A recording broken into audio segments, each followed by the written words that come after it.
আজকে জাতীয় সেনা শহীদ দিবসে আমরা গভীর শ্রদ্ধার সাথে স্মরণ করছি 2009 সালের পিলখানা হত্যাকাণ্ডে কথিত বিডিআর বিদ্রোহে আমাদের যে দেশপ্রেমিক সেনা অফিসার যারা শহীদ হয়েছেন, হত্যাকাণ্ডের শিকার হয়েছেন, আমরা তাদেরকে শ্রদ্ধার সাথে স্মরণ করছি। আজকে বাংলাদেশের ইতিহাসে একটি মর্মান্তিক দিন। 57 জন দেশপ্রেমিক সেনা অফিসার সহ আরো আরো 74 জন, প্রায় 74 জন ব্যক্তি আজকে কিন্তু নিহত হয়েছিলেন।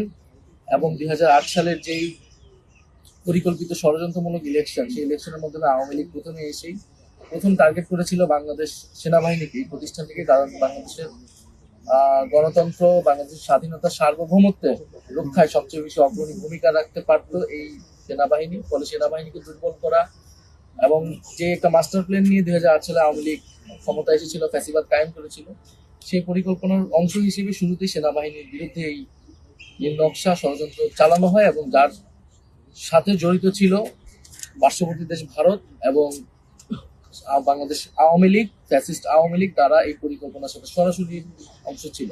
ফলে আজকের দিনে আমরা শুধু শ্রদ্ধাঞ্জলি জানাতেই আসি নাই। আজকের দিনে আমাদের বক্তব্যটি হচ্ছে যে এই হত্যাকাণ্ডের বিচার আমরা চাই এবং বিডিআর যাদের গ্রেফতার করা হয়েছিল বিভিন্ন সময়, আমরা মনে করি না যে সেটা সুষ্ঠু বিচার বা ন্যায় বিচার হয়েছিল। কারণ আমাদের কাছে কিন্তু পুরো ঘটনাটা আসলে জাতির সামনে এখনো উন্মুক্ত হয়নি।